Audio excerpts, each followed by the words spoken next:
السلام علیکم ورحمۃ اللہ وبرکاتہ۔ بسم اللہ والحمد للہ والصلاة والسلام علی رسول اللہ، اما بعد، قال اللہ تبارک وتعالی اعوذ باللہ من الشیطان الرجیم، بسم اللہ الرحمن الرحیم، وَلَكُمْ فِيهَا مَا تَشْتَهِي أَنفُسُكُمْ، وقال تعالی هُنَّ لِبَاسٌ لَكُمْ وَأَنْتُمْ لِبَاسٌ لَهُنَّ، وقال اللہ تبارک وتعالی عَسَىٰ أَن تُحِبُّوا شَيْئًا وَهُوَ شَرٌّ لَكُمْ، صدق اللہ العظیم۔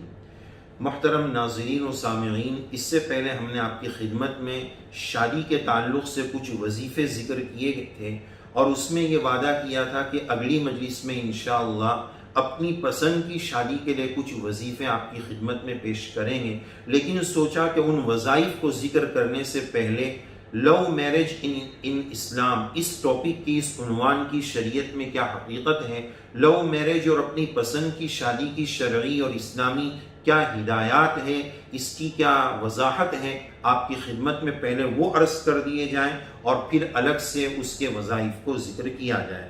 اس سلسلے میں یہ بات یاد رکھنی چاہیے کہ لو میرج اور پسند کی شادی یہ قریب ہے، لیکن اس میں ہم اس طرح فرق کر سکتے ہیں کہ آج کل کا جو لو میرج چلتا ہے وہ اس طرح ہوتا ہے، مثال کے طور پر کو ایجوکیشن ہے، لڑکا لڑکی ساتھ میں کالج میں اسکول میں پڑھ رہے ہیں، وہاں نظریں چار ہو گئی، دونوں ایک دوسرے کو پسند آ گئے، یا اسی طرح کسی جگہ جاب پر مخلوط جاب چلتی ہے اور عورت اور مرد ساتھ میں لڑکا لڑکی جاب کرتے ہیں، وہاں اس طرح کا افیئر اور معاشقہ ہو گیا، نظریں چار ہو گئی، تو عمومی طور پر یہ جو ہوتا ہے کہ پھر وہ افیئر 2 سال 3 سال 4 سال تک چلتا ہے، پھر کئی لمبی مدت کے بعد جا کر وہ نکاح میں بدلتا ہے۔ تو یہ جو افیئر چل رہا ہے، معاشقہ چل رہا ہے، 4-5 سال 2-3 سال کی یہ جو حرام دوستی چل رہی ہے، اس کی تو قطعاً گنجائش نہیں، یہ بالکل جائز اور درست نہیں۔ ہاں، اس حرام کو حلال سے بدلنے کے لیے نکاح کا آپشن ہے کہ نکاح کر لیا جائے، حرام طریقے سے بات چیت اور معاشقہ اور افیئر کو جاری نہ رکھا جائے، یہ پہلی وضاحت ضروری ہے۔ لیکن اس مسئلے میں ہمارے نوجوان بچے اور بچیوں کو ایک پرابلم یہ آتا ہے کہ ہم جہاں شادی کرنا چاہتے ہیں، ہماری جو پسند ہے، والدین اور پیرنٹس اس کو پسند نہیں کر رہے، وہ اس رشتے کو ریجیکٹ کر رہے ہیں۔ اب جو ہے آپس میں ٹکراؤ ہو گیا کہ بچے چاہ رہے ہیں ہماری شادی ادھر ہو، جو ہم نے لو کیا ہے اسی جگہ ہمارا میرج ہو، والدین چاہ رہے ہیں کہ لو میرج نہیں، ارینج میرج ہو، جہاں ہم کہیں گے ہمارے بچے وہاں شادی کریں۔ اب ایسے ٹکراؤ کے موقع پر شرعی ہدایات کیا ہے، اس اہم بات کو بھی یہاں سمجھنا ضروری ہے۔ شرعی اعتبار سے ہمیں یہ بات یاد رکھنی چاہیے کہ کوئی گاڑی ایک پہیے پر نہیں چلتی ہے، والدین اولاد یہ دونوں مل کر ایک گاڑی ہے، دونوں ایک دوسرے کا خیال رکھیں، دونوں ایک دوسرے کی چوائس اور پسند اور حسن انتخاب اور حسن معیار کی رعایت کریں تو اس میں پھر جو ہے گاڑی اچھے سے چل سکتی ہے، دونوں کا فائدہ ہوتا ہے۔ تو دونوں پر ایک دوسرے کی رعایت ضروری ہے۔ شرعی اعتبار سے اگر دیکھا جائے تو والدین کو یعنی بیلنس کی ضرورت ہے۔ ہم دونوں ٹاپک پر، دونوں پہلو پر بات کریں گے، والدین کی بھی ذمہ داری ہے اور بچوں کی بھی ذمہ داری ہے، دونوں اس تعلق سے اپنی ذمہ داری کو سوچیں۔ والدین پر یہ لازم ہے کہ وہ اپنے بچوں کی چوائس اور ان کی جو پسند ہے اس کی پوری رعایت کریں، اور اس رعایت کا ثبوت قرآن مجید سے ثابت ہے، احادیث سے بھی اس کا ثبوت ملتا ہے۔ قرآن مجید میں اللہ تبارک و تعالیٰ نے ارشاد فرمایا، ہن لباس لکم وانتم لباس لہم، شوہر بیوی کے لیے لباس کپڑے ہیں اور بیوی جو ہے وہ شوہر کے لیے لباس اور کپڑا ہے۔ اللہ تعالیٰ نے میاں بیوی کے رشتے کو یہ جو لباس کہا ہے، لباس سے تشبیہ دی ہے، لباس سے جو جوڑا ہے، علماء نے، مفسرین نے اس کی کئی وجوہات اور اس کی کئی وجہ لکھی ہے۔ ایک وجہ جو ہمارے اس ٹاپک سے میل کھاتی ہے، جوڑ رکھتی ہے، اس کی وجہ سے یہ آیت تلاوت کی گئی کہ لباس جو انسان پسند کرتا ہے وہ اپنی پسند کا، مجھے پسند آنا چاہیے۔ آج کل چھوٹے 4 سال کے بچے، 5 سال کے بچے، انتہائی چھوٹے بچے، ماں باپ کہتے ہیں یہ لے، وہ بولتے ہیں مجھے یہ پسند۔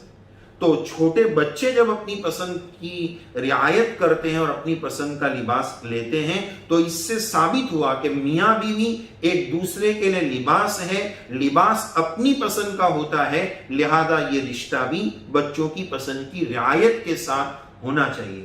دوسری بات کہ جس وقت نکاح ہوتا ہے تو لڑکا قبول کرتے وقت یہ کہتا ہے میں نے قبول کیا، لڑکی سے جب ایجاب کرایا جاتا ہے وہ کہتی ہے میں نے نکاح کیا، میں نے نکاح کیا، میں نے قبول کیا۔ یہ نہیں کہا جا رہا ہے کہ مجھے نکاح زبردستی کروایا جا رہا ہے، مجھے قبول کروایا جا رہا ہے۔ اگر پریشرائز کریں گے، زبردستی کریں گے تو پھر ظاہر ہے بچے کو میں نے قبول کیا کہنا غلط ہوگا، اس کو پھر یہ کہنا پڑے گا مجھے قبول کروایا جا رہا ہے، مجھے نکاح کروایا جا رہا ہے۔ تو بچوں کی رعایت، اس جملے کی رعایت میں نے قبول کیا، تو یہ قبولیت اس کے دل سے ہونی چاہیے، نہ کہ پریشرائز کے ذریعے اس کو قبول کروایا جائے۔ تو معلوم یہ ہوا کہ اس معاملے میں اولاد پر مسلط نہیں ہونا چاہیے، اس پر تھوپ نہیں دینا چاہیے کہ یہی کرنا پڑے گا ورنہ ہم تیری شکل نہیں دیکھیں گے، اپنے گھر سے نکال دیں گے۔ اتنی سختی جو ہے والدین کے لیے مناسب نہیں۔ تو بچوں کو پوچھنا چاہیے، ان کی پوری مکمل رضامندی جو ہے معلوم کرنی چاہیے۔ اگر کسی وجہ سے 19-20 رضامندی میں کوئی خطرہ ہے تو رضامند کرنے کی کوشش کرنی چاہیے، پریشرائز نہیں، زبردستی نہیں، انڈرسٹینڈنگ اور آپس کی مفاہمت سے وہ جو ویک پوائنٹ ہے اس جگہ رشتے میں وہ بچے کو سمجھایا جائے، اس کی فہمائش کی جائے۔ لیکن آج کل لڑکیوں سے، بیٹیوں سے تو اور بھی نہیں پوچھا جاتا ہے، وہ سمجھتے بس اس سے پوچھنا جو ہے اس کی شرم و حیا کے خلاف ہے، ہماری جو ہے باپ ہونے کی اور والدین ہونے کی شان کے خلاف ہے۔ نہیں، بیٹی ہے تو بھی اس کی چوائس اور اس کی پسند کو جو ہے وہ پوچھنا ضروری ہے، اس سے معلوم کیا جائے۔ اکثر لوگ بیٹی کو پوچھتے نہیں، لیکن اس کے ساتھ ساتھ یہ تو ہوا والدین کی بات، لیکن اس کے ساتھ ساتھ کچھ باتیں اولاد اور بچوں کو بھی سوچنے والی ہیں۔ سب سے پہلی بات تو یہ سوچنا چاہیے کہ میں انسان ہوں، میں بندہ مومن ہوں، میں اللہ کا غلام ہوں، غلام بے دام ہوں۔ غلام بے دام کی شان یہ ہے کہ وہ اپنی پسند کو رب کی پسند میں فنا کر دے۔ میری اپنی کوئی پسند نہیں، میرے مقدر میں رب تعالیٰ نے جو طے کیا ہوگا وہ مجھے مل کر رہے ہیں۔ اور اگر میں یہ سوچتا ہوں کہ میری ہر پسند دنیا میں مجھے مل جائے، یہ ہو نہیں سکتا۔ وَلَكُمْ فِيهَا مَا تَشْتَهِي أَنفُسُكُمْ، تمہاری ہر چاہت اور ہر خواہش اس کے پورے ہونے کی جگہ دنیا نہیں ہے، اس کے پورے ہونے کی جگہ جنت ہے، وہ جنت ہی میں پوری ہو۔ یہ تو اللہ تعالیٰ کی شان ہے کہ وہ کن فیکون، وہ جو بولے وہ ہو جائے گا۔ اگر انسان یہ چاہے، مومن بندہ یہ چاہے کہ میں جو چاہوں وہ ہو جائے، وہ تو پھر خدائی والی بات ہو، یہ ہو نہیں سکتا ہے۔ تو اپنی پسند کو فنا کریں، اس کے لیے قربانی دینے کے لیے تیار ہو، پہلی بات۔ دوسری بات، اس کے ساتھ ساتھ یہ بھی سوچیں کہ اگر اس طرح کا معاملہ ہو رہا ہے تو شریعت نے نکاح کے موقع پر استخارہ رکھا، استخارہ کر سکتے ہیں کہ بھائی یہ رشتہ ہمارے لیے بہتر ہے نہیں، والدین بھی کریں، بچے بھی کریں۔ بعض لوگوں کے واعظ میں یہ بات سننے کو ملی کہ وہ نکاح کے موقع پر استخارے کو منع کرتے ہیں کہ اس میں استخارے کی کیا ضرورت ہے، پسند کافی ہے۔ نہیں، اس موقع پر بھی استخارہ کر لے۔ کیا وجہ ہے؟ قرآن مجید نے بتایا عَسَىٰ أَن تُحِبُّوا شَيْئًا وَهُوَ شَرٌّ لَكُمْ، ایسا ہو سکتا ہے کہ ایک چیز کو تم پسند کر رہے ہو، تمہاری نگاہ میں وہ بہت پسندیدہ ہے، لیکن رب تعالیٰ جانتے ہیں وَهُوَ شَرٌّ لَكُمْ، اس میں تمہارے لیے جو ہے برائی ہے۔ اس سے اکثر دیکھا جاتا ہے کہ لو میرج والا رشتہ بہت زیادہ چل نہیں پاتا ہے، بہت جلد آگے جا کر مسائل کھڑے ہوتے ہیں۔ والدین، پیرنٹس اور ماں باپ زندگی کی گرمی اور سردی کو جانتے ہیں، انہوں نے ایک زندگی کا طویل تجربہ حاصل کیا ہے، اس کی روشنی میں وہ بچوں کو یہ جو ہے سیکھ دے رہے ہیں، ہدایت دے رہے ہیں کہ آپ ادھر نہ جائیں ادھر جائیں۔ تو والدین کی اس بات کا ہمیں خیال رکھنا بہت ضروری ہے۔ تو پہلی بات استخارہ، اور یہ جو استخارے کا منع کر رہے ہیں، حدیث شریف میں ہم نے یہ لفظ سنا یعلمنا فی الامور کلھا، سرکار ہمیں تمام معاملات میں استخارہ سکھاتے تھے، استخارے کی تعلیم دیتے تھے، تمام معاملات۔ تو شادی جیسا زندگی کا اہم ترین مسئلہ جس پر آگے کی زندگی کا ڈیپینڈ ہے، تو کیا اس میں استخارے کی ضرورت نہیں رہے گی؟ تو اس کا ہم خیال رکھیں. پہلی بات، میں نہیں جانتا ہوں، میرا رب جانتا ہے میرے لیے کیا بہتر ہے، تو استخارے کا اہتمام. اس کے ساتھ ساتھ اگر اپنی پسند بھی کوئی ہے تو پسند کا معیار شریعت نے بتایا، فَاظْفَرْ بِذَاتِ الدِّینِ تَرِبَتْ یَدَاکَ. اپنی پسند کا معیار دین کو بناؤ، دین کو بناؤ، خوبصورتی کو محض مت بناؤ. حسن صورت چند روزہ، حسن سیرت مستقل. اس سے خوش ہوتی ہے آنکھیں، اس سے خوش ہوتا ہے دل. خوبصورتی سے آنکھیں خوش ہوگی، لیکن حسن اخلاق، کردار اور کریکٹر سے دل خوش ہوگا. وہ ماں باپ کی خدمت کرے گی. اگر بہت زیادہ حسین حور پری لائے، اس کی بڑی نزاکتیں ہوگی، پھر اس نزاکتوں کو جھیلنا پڑے گا. وہ ماں باپ کی ہماری خدمت نہیں کر پائے، اگرچہ وہ ماں باپ کی خدمت کے لیے نہیں آ رہی ہے. یہ خیال رکھنا بھی ضروری ہے. تو بہرحال بنیاد دینداری کو بنائے. اگر اپنی کوئی چوائس اور پسند بھی ہو تو دینداری کو بنیاد بنائے. یہ نہیں کہ جہاں چاہے وہاں نظر چار کر لی اور جس ایری غیری کو پکڑ لیا، جس ایرے غیرے کو پکڑ لیا. دینداری کو بنیاد بنائے. یہ نہیں کہ آفس میں بیٹھے ہیں، جس سے نظر مل گئی اسی کو پکڑ لیے. نہیں، دینداری اصل ہے.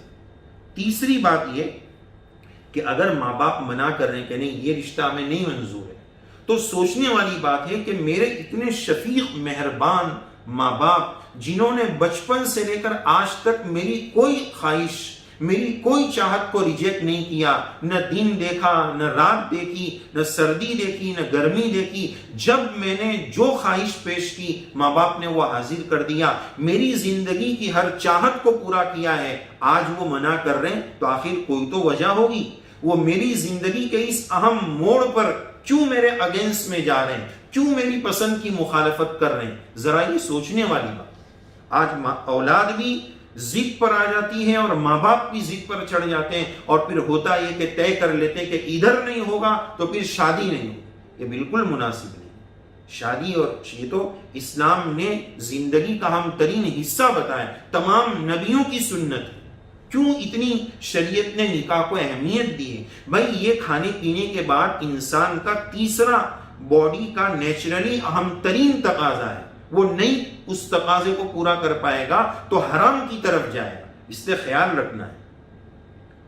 تو ماں باپ کیوں منع کر رہے ہیں؟ ان کو کوئی دشمنی نہیں ہے. یہ سوچنے والی بات ہے. اور اس کے ساتھ ساتھ اکثر تجربہ کار یہ بتاتے ہیں کہ محبت اور افیئر کی شادی اکثر ناکام ہوتی ہے. اس لیے اگر والدین راضی نہیں ہو رہے ہیں تو ہم والدین کو ناراض نہ کریں، یا تو ان کو اس پر راضی کر دیں.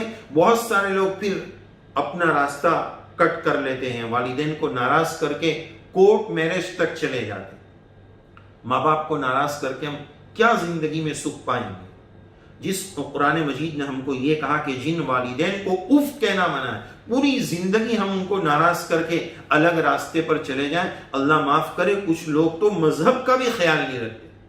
دوسری میچنگ تو دور کی بات، مذہب کی میچنگ کا بھی خیال نہیں رکھتے ہیں. اور پھر حالات ہوتے ہیں پھر جو ہے لو جہاد اور اس طرح کے مسائل پیدا ہوتے ہیں. اس کا ہم خوب خیال رکھیں. اس کے ساتھ ساتھ میچنگ کا بھی لحاظ رکھیں. خالی دینداری ہے وہ بھی بہت اچھی بات، میچنگ بھی ہونی چاہیے خاندانی اعتبار سے اور بہت ساری چیزوں کے اعتبار سے. میچنگ کا بھی لحاظ اصل دینداری ہے، لیکن کچھ والدین کی عزت کا بھی ہم خیال رکھیں. اگر مجبوری ہے تو ایسے موقع پر ہم والدین کی بات کے لیے اپنی چاہت اور اپنی چوائس کی قربانی دیں، کورٹ میرج کی طرف نہ جائیں. استخارے کا اہتمام کریں، اپنی والدین کی عزت کو رسوا نہ کریں. تو خلاصہ کلام یہ کہ اگر لو میرج ہے تو یاد رکھنا چاہیے، اگر صرف افیئر چل رہا ہے، معاشقہ چل رہا ہے، اور ایک دوسرے کو بعض لوگ تو دھوکہ بھی دیتے ہیں، رشتہ کہیں اور سوچ کر رکھا ہے، ماں باپ نے کہیں اور پلان بنا کر رکھا ہے، بس ایک دوسرے کو جو ہے دھوکہ دے رہے ہیں اور معاشقہ کر رہے ہیں، حرام لذتیں ایک دوسرے سے لے رہے ہیں. یہ بالکل غلط ہے. لو ہے اس کو میرج میں بدلیے. لو نہ رکھیے، اس کو میرج میں، نکاح میں اس حرام کو حلال سے بدلیے اور نکاح کی طرف آئیے.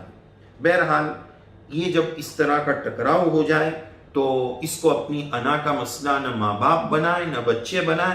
آپس کے انڈرسٹینڈنگ اور مفاہمت سے اس مسئلے کو حل کیا جائے. بنیادی بات یہ ہے کہ شریعت ایسے موقع پر بچوں کو اجازت دیتی ہے وہ اپنی چوائس اور اپنی پسند سے شادی کریں، لیکن بچوں کو بھی چاہیے کہ وہ اپنے ماں باپ کی پوری رعایت کریں۔ اللہ تعالی ہماری نوجوان نسلوں کو صحیح شعور نصیب فرمائے، ہدایت نصیب فرمائے، ان کے فیوچر اور مستقبل کو روشن فرمائے، اور اگر وہ اپنی پسند کے مطابق جو کرنے جا رہے ہیں وہ ان کے حق میں اگر مقدر نہیں ہے، اللہ تعالیٰ وہاں سے ان کا دل پھیر دے۔ استخارے کی دعا کا خلاصہ بھی یہ ہے کہ یا اللہ یہ چیز اگر میرے لیے بہتر ہے تو مجھے عنایت فرما دیجئے، ورنہ اگر بہتر نہیں ہے تو اس کو مجھ سے دور کر دیجئے، مجھے اس سے دور کر دیجئے، میرا دل وہاں سے ہٹا دیجئے۔